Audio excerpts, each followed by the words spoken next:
They took her in the middle of the night. Mira was just 16. She had been walking home from a quiet evening at her friend's place, the street empty, the sky clear. Then the lights came, cold, blue, and silent. Her phone died instantly. Her legs stopped working. She saw a shape in the sky, something massive and wrong, hovering above her like it had always been there. Before she could scream, the light pulled her up, and the world below vanished. When she woke up, Mira was floating inside a strange glass room. There were no corners, no edges, just smooth silver walls that hummed softly. She wasn't alone. Thin, tall creatures with gray-blue skin and too many fingers moved around her. They had long necks and sharp black eyes that blinked sideways. They didn't speak. They didn't need to. A voice appeared directly inside her head, smooth like oil on water. Do not be afraid. You have been chosen for peace. We will make you better. She wasn't afraid. She was furious. The creatures, known as the Varnock, had done this before. 2 other species, other minds. They believed in control, not war. Their technology could slide into a brain like a shadow. They thought humans were the same, just one more animal to twist and use. But Myra's mind didn't break. Something inside her fought back. At first, she felt sick. Her head burned like her thoughts were trying to catch fire. She heard whispers, strange images, memories that weren't hers. They were testing their Sarama mind control liquid meant to rewrite who she was. But Myra wasn't fading. She was growing. They ran more tests, injected her again and again, increased the dose. Other test subjects, beings from different worlds, screamed and obeyed. Mira stared at the Varnock with calm, hateful eyes. She smiled. That smile made them nervous. One scientist whispered in his own tongue, "Her mind is folding the serum. It's changing shape," another replied, then increased the frequency.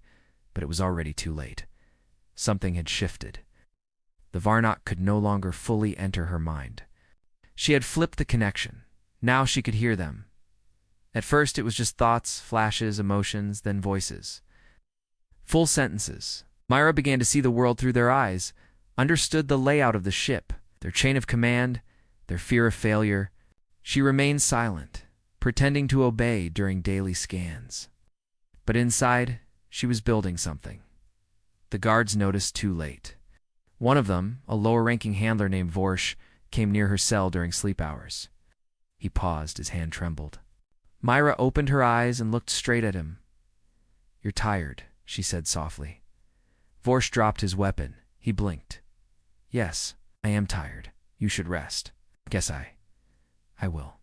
He walked away like a puppet, confused but calm. Hours later, he never reported back. Whispers spread among the crew. Other prisoners began to change. They didn't scream anymore. They just watched. Calm. Waiting. One of them said, "She told me to remember who I was. I remembered my wife." When questioned, Mira said nothing. But the smile returned. In the command deck, a senior scientist recorded a log. Subject 7 is not resisting. She is becoming. The serum no longer affects her. I believe she is now affecting us. That night, 7 Varnock personnel entered Myra's chamber, weapons drawn. She didn't flinch. They demanded answers. "What are you doing to our crew?" Mira tilted her head. Her voice was quiet, but it echoed in all their minds at once. "Nothing you didn't try first." One by one, the soldiers began to lower their weapons. One dropped to his knees. Other backed away, whispering, "She's in my head. She's rewriting me." Mira stood up slowly. "You tried to turn me into your tool. But now I see how your system works. Your leaders don't rule with wisdom. They rule with fear." As the others fled in panic, one voice remained in her thoughts, quiet, trembling. "What are you becoming, human?" She smiled once more, eyes glowing. "With thought, something you can't control." The ship's lights flickered for the 3rd time in an hour. Deep in the Varnock vessel's control chamber, technicians scrambled to find the cause. Systems weren't failing. Power wasn't low. But still, things were wrong. Doors opened without commands. Messages appeared in alien code written by no one, and in the security logs, a shadow moved where no shadow should be. Mira was still in her cell. At least that's what the guards believed. She sat calmly on the bench, hands on her knees, eyes closed. But inside her mind, she was walking the ship. The serum the Varnak had injected into her hadn't just failed, it had opened a door. Mira could now see into their communication streams, feel their thought signals drift through their network like a ghost. She was no longer trapped. She was connected. It created a monster, and it wore the face of a girl. Svorsh, the guard who had first spoken to her under her influence, now followed her silently. He brought her extra food, he fixed her clothes, and questioned by others, he responded like a machine, as if his orders came from somewhere else. No one dared push too hard. Many already suspected something unnatural had happened. Meanwhile, Mira was learning. She drifted through Varnak command records, watching years of brutal peacekeeping operations. They didn't conquer with weapons, they used memory wipes, thought correction, emotional suppression. Whole species had been quietly bent to serve without even realizing it. They had tried the same on her. Now she knew their codes, their map routes, their language. She was reshaping something new from their own tools. She sent her first message. Back to Earth that night was a small pulse hidden in the background of a standard Varnak fleet report. She encoded it using a human math pattern Fibonacci numbers. The message was simple, just 8 words. They took me. I am still me. No one on Earth received it. But Myra didn't stop. She began touching other prisoners' minds. Carefully, gently, not with control, but with memory. A bird song from home, a loved one's face, a warm sunrise, things the Varnak had taken from them. She gave it back. And when those prisoners awoke, they didn't cry anymore. They sat like Myra, silent still, but stronger. The Varnak called. At the calm, their scientists were terrified. One wrote in his log, "This is not behavioral collapse. This is coordination." They are listening to someone, but no one is speaking. Higher-ranking Varnak psychologist named Dralik was brought in. Cold, logical, brilliant. He had broken minds before and rebuilt them for the council. He believed Myra was the source of the infection. He entered her cell, alone, unarmed. "You are dangerous," he said to her. "I am aware," she replied. "You are not special. Your species is weak. Your mind is young." Myra stood and walked toward him. Slowly, her eyes glowed faintly with soft gold light. "You injected me with a weapon meant to erase the self," she whispered. "But instead, I saw all of you, and I chose not to become like you." Dralik narrowed his eyes. "You believe this gives you power?" "No," Mira said softly. "It gives me clarity." He tried to activate his emergency shield, a panic device on his wrist, but it fizzled out. The metal cracked. Sparks danced on his skin. "You can't block me anymore," Mira said, tilting her head. "I live in your systems now." Outside the cell, all doors locked. Lights turned red. Guards screamed into silence. Comms that no longer responded.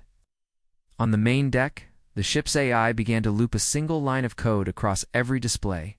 "She is not a subject. She is the center." Hours later, Dralik returned to the control chamber.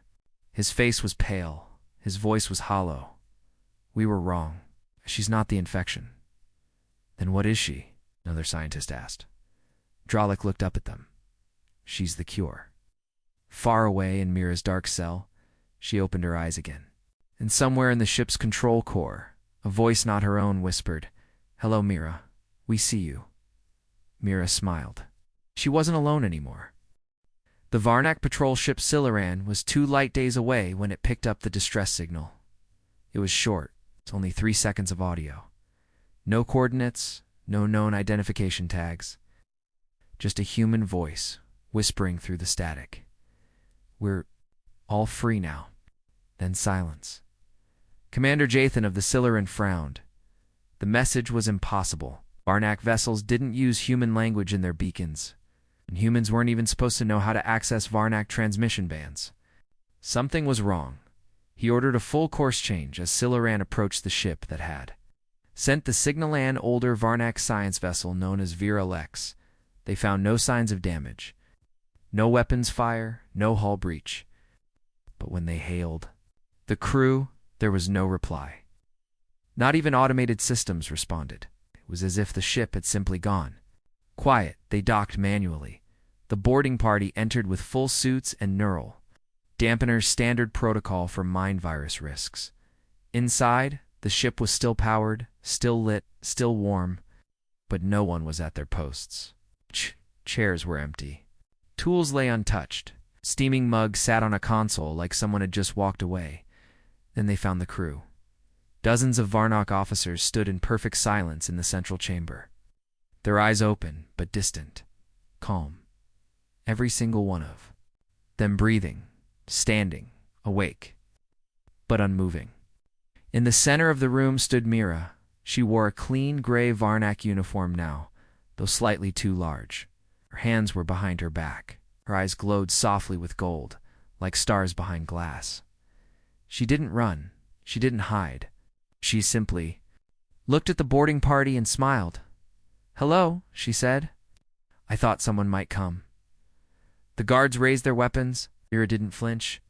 "You don't need those," she said gently. "I'm not your enemy." Commander Jathan stepped forward, his voice shaking. "What happened here?" Mira glanced around at the still crew. They saw the truth. I helped them remember themselves. "They're mind-locked," he said. "This is mass neural stasis." "No," Mira replied. "It's mass clarity." One of the silent officers turned to face Jathan suddenly and spoke in a calm voice. "I see you now, Commander. I remember who I was before the serum. Before the thought chain, she helped us." The rest of the crew began to blink, stretch, breathe deeper, like waking from a long sleep. "She isn't controlling us," one said. "She freed us," another whispered. Panic rose among the boarding. Party 1 activated a silent alarm. Myra's eyes tracked him. "That won't work," she said. "The ship's systems no longer serve the Varnak. They listen to me now. Or more accurately, they listen to everyone." Jathan's cum implant began buzzing. He winced. A voice echoed in his mind. Not loud, not violent, just present. Warm, human. "Mira," he turned pale. "How are you inside my thoughts?" "I'm not," Mira said. "I only opened a door." "You stepped through it." Da-da-da. The crew of the Virelix began to move now, calmly resuming duties. They smiled, nodded at each other, spoke softly. Not like soldiers, like people. The Varnak hierarchy had crumbled and no one seemed to mind. "We've been taught to obey," Mira said, her voice steady, "to follow the thought chain. But chains were never meant to be wrapped around minds." Jathan stared at her, unable to respond. Could feel something pulling at his memories. Old ones. His father. A sibling lost in the early wars. A planet he had loved as a child. Things he hadn't thought about in decades. She was showing him himself. "No weapon. No fight," Mira whispered. "Just a mirror." The Silaran returned to its homeworld in silence. The official report said the Virelix had suffered a rare neural sync loop and recovered without conflict. But rumors spread fast. Too fast. Other ships began experiencing similar events. Crew members reporting strange dreams, whispers in their thoughts. A human voice asking simple questions. Who were you before the orders? What did you love before the silence? Across the Varnak sectors, messages appeared on civilian networks. Never traced, never caught. Just 3 words. She is awake. Then, one day, on the Varna capital world, a low-ranking diplomat walked into the grand hall and placed a data crystal on the table before the high speaker. It played a video, Mira, standing tall, .com, unafraid. "I don't want to destroy your empire," she said. "I want to heal it." The high speaker tried to laugh, but the words caught in his throat, because deep inside, he heard her voice too, and for the first time in his life, he questioned if he deserved to be in control. Across the Varnak Empire, something was changing, and no one could stop it. On the moon of Tel Shura, a factory hive of over 1 million workers, Every single Varnock citizen stopped moving at the same second. For 12 full minutes, they stood still, their eyes glowing faintly gold. Then, in perfect unison, they spoke. "She is coming." The footage spread like wildfire, even though the Varnock High Council tried to block it, but the message was already out. Some called it a virus, others a rebellion. A few dared to whisper the forbidden word queen. Mira was no longer just a prisoner or an experiment. She was something else now, something woven into their very thoughts. Inside the heart of the old Varnock vessel, Mira sat alone in the command chair. No one had assigned her to it. No one had dared to remove her either. The crew had chosen her, willingly, peacefully. She read their minds less now. She didn't need to. They offered their thoughts freely. Many even came to her with questions, not about orders, but about feelings, about dreams, about choices they had never been allowed to make.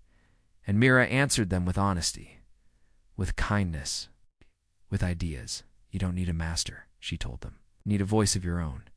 But still, they followed her. Not because of fear, but because they wanted to. On Varnock Prime, Counselor Brathine was furious. "She is an infection, a threat to order," he shouted in the Grand Hall. "We cannot allow emotion to rule our systems." But others on the council were quieter. One of them, old and wise, said, "What if it's not emotion that scares you? What if it's freedom?" As the fear was growing. Mira hadn't fired a single weapon, yet entire planets had started changing. Social rules collapsed. Work quotas vanished. Families reunited.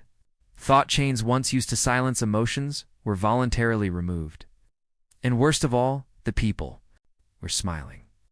The Varnock citizens, cold, structured, efficient, had begun painting walls, singing in the streets, telling stories, crying at sunsets. It was chaos, but it was also beautiful. Earth finally detected the signals deep in the space monitoring. Stations of New Berlin base, scientists watched a strange Varnock broadcast. The voice was human, the language perfect English. Oh, the message shed chills through every ear that heard it. "We are learning to be better." She showed us how. Back on the Viral X, Mira sat with a small group of Varnock children, rescued orphans from a mind-cleansing facility. They asked her strange questions. Why do humans smile with teeth? Do your dreams feel warm or cold? Will you stay with us forever? Mira answered each question with care. "I smile because I'm proud of you. My dreams used to be cold. Now they're warm. And no," she added gently, "I won't stay forever, because someday one of you will carry the light forward. You won't need me anymore." Outside the ship, 3 Varnock cruisers arrived. Not to attack, but to escort her. Their captains sent a message. "We request her presence on the council world. The people demand it." Back on Varnock Prime, entire cities had started rewriting laws without permission from the government. Oh. New community councils formed. Old monuments of cold leaders were torn down, replaced with open gardens, murals, and something new, a circle, with a glowing center, her symbol. And then came the final blow.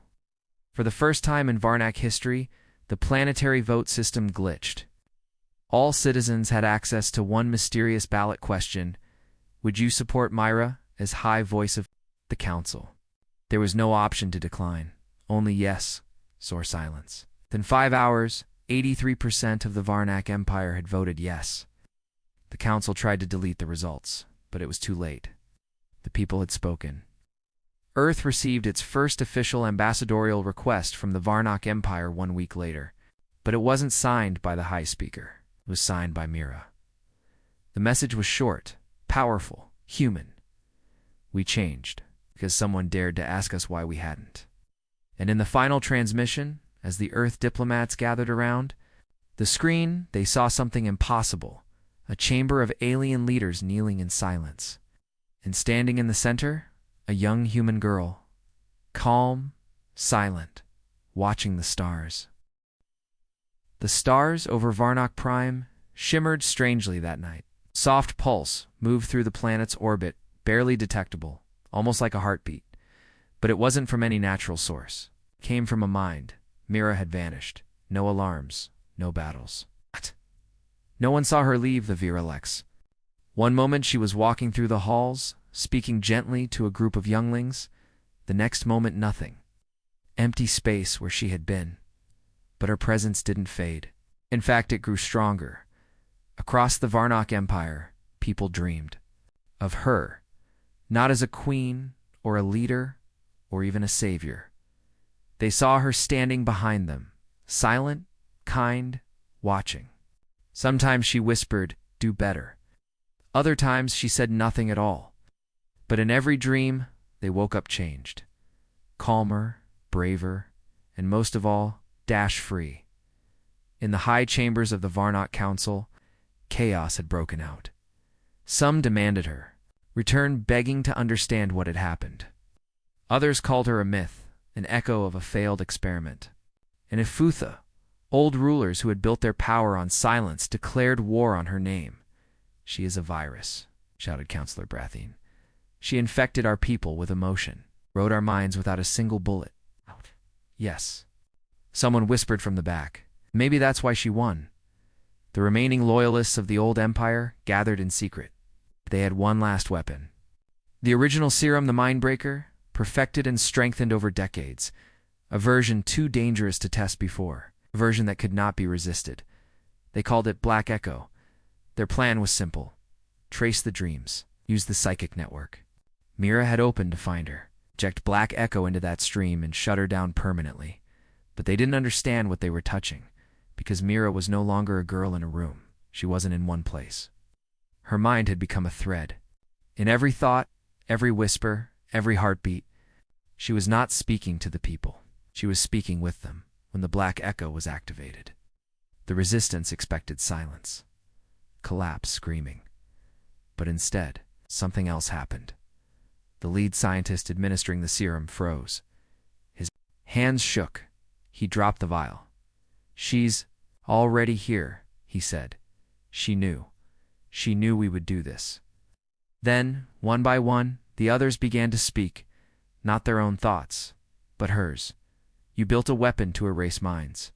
I built a mirror to reflect them. You wanted to control, only wanted you to choose. You are not my enemies. You are my children, lost in fear." Then, every screen in the Varna capital, every wall, every broadcast, every private message system flashed with a final warning: "This is your last war." Across the empire, people stood in the streets, holding hands, even across species and ranks. No guns were fired. No ships launched. The only battle was in the heart. On Earth, intelligence networks buzzed. Mira's name was everywhere. Teenager, who had disappeared months ago, had now brought a star empire to its knees. World leaders debated sending contact fleets, military support, or peace envoys. But no one knew what to say. How do you speak to someone who stopped an empire without a single shot? Then Earth received a direct message, not from the Vern. It was simple. It was simple. I didn't fight them. I understood them. Try it. Back on Varnak Prime, as the old empire fell without war, the Resistance's last commander sat alone, whispering to himself, "She's everywhere. I can hear her in the walls. I can feel her in my blood. She's rewiring me from inside." He looked at his reflection in the glass window and saw her standing behind him. She smiled. "You're not broken. You're just free." The Varnock High Archive was silent. Once, this towering black pyramid housed the most dangerous files in the Empire, classified histories, erased rebellions, forbidden memories. Now, its doors stood wide open. Children ran through its marble halls. Artists painted over its gray walls. Scholars sat in circles, reading out loud stories that had been hidden for generations.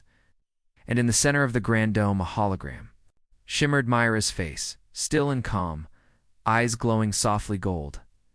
Not a statue, not a shrine, just a memory, a reminder. She was gone, but not forgotten. After the collapse of the old council, a new order had formed, not through force or tradition, but through choice. Entire planets had rewritten their laws. Former commanders had stepped down without protest. Trade, education, healing all began to flourish. The Varnak Empire hadn't just survived Mira, it had been reborn through her. Yet no one knew where she had gone. Some believed her body had faded into pure thought, scattered across the psychic pathways she had unlocked. Others claimed she lived quietly on a peaceful moon, watching the stars in silence. A few said she had returned to Earth, but chose not to be found. What mattered was not where she was, but what she left behind. In the Galactic Union, Mira's name became legend. Ambassadors from distant systems traveled to Varnak worlds just to learn about her teachings. They studied the thought bloom, a peaceful practice that allowed shared dreams without control. Weapons research dropped to its lowest level in centuries. Prison camps were replaced by memory sanctuaries. In every learning hall across thousands of planets, students read one line before they began their studies: "You cannot change the world by force, only by understanding." But not everyone accepted this peace.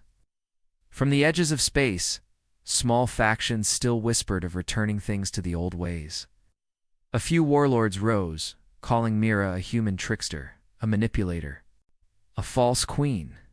They sent probes into deep space, searching for her, hoping to find and silence the mind that had unmade them. They never returned. One day, a lone Varnak historian stood before a crowd of many species. She was old, her skin faded gray-blue, her fingers trembling slightly, but her voice was strong. "We once tried to break a human mind," she said. "Instead, we met a mirror. She showed us what we had become, and gave us the chance to become something better." She paused, then smiled. "We didn't choose her. She chose us." On Earth, in a quiet garden under a red-leafed tree, a young girl sat alone. She had short dark hair, a worn jacket, and a small notebook in her hands. A passerby asked, "Are you Mira?" The girl looked up and smiled. "No," she said softly, "but I had a dream once." The girl smiled at me. She said, "It's your turn now." The passerby walked away confused. But behind the girl, the flowers bloomed without wind. A golden glow pulsed faintly in the air. Somewhere far above, in the vast cold dark between stars, a voice echoed quietly across networks, across species, across time. "You cannot force peace, but you can plant it." And just like that, Myra's story became more than memory. Became a movement. A quiet revolution, seeded in kindness, growing in understanding, and rooted in the truth no empire could erase. The smallest voice, when heard clearly, could reshape the stars. The room was dark, but the walls shimmered with soft light memories stored in crystal threads. It was a Varnak memory chamber, the last of its kind, untouched since Myra's voice had vanished from the stars. A group of young cadets, gathered in silence, stood before the final archive. Their teacher, an elder named Selrek, touched the panel, and the room filled with golden light. "She never wore a crown," Selrek said softly, "never gave orders, never demanded loyalty. And yet entire worlds chose her." One of the students raised a hand. "Was she a weapon?" Selrek shook his head. "No, she was a mirror. And we were not ready for what we saw in it." Mira, younger, her voice steady but warm. "You think I won," she said, "but I didn't come here to win. Came to wake you up." The cadets watched, unmoving. Recording was old, yet her presence filled the chamber like she had never left. Outside the academy, the galaxy had changed. Former war worlds were now gardens. Space stations once built for invasion now orbited planets as peace hubs. The thought chain system that once forced obedience through silent control had been dismantled completely. Now species spoke freely, disagreed, learned, built. Mira's influence had outlived her, but no one knew where she had gone. Some believed she had passed beyond reality itself, becoming something more than thought. Others said she was still watching, waiting not as a ruler, but as a silent guardian of balance. And every year across the known systems, a single day was observed, the day of thought. On this day, no leaders spoke, no orders were given, People simply listened to each other, to themselves. In a quiet corner of Earth, far from cities and towers, a small farm sat beneath a wide-open sky. The owner was a woman with calm eyes and a soft voice. She grew sunflowers, fixed old machines, laughed with children from nearby villages. No one knew her name. She never claimed to be anyone. But sometimes, when she stood at the edge of the field and stared at the stars, her eyes glowed faintly. Just a trace of gold, and across the galaxy a signal would pulse, never strong, never forced, just a whisper. Still here, still listening. Back in the Varnok Council, rebuilt now as a circle of equals, a new species had been welcomed into the fold. Humanity. They had earned a place not through conquest, but through compassion, not through power, but through the quiet strength of one of their own. Ambassador Alaya, Earth's first voice in the circle, stood before the council and read Mira's final words. Not a speech, just a sentence. She didn't teach us how to rule, Alaya said. She taught us how to choose. And so, in the vast silence of space, where empires once roared and fell, something new was born. Not peace by force, not order, by fear, but understanding. Chosen freely. One thought, one voice, one girl. She came to them as a prisoner.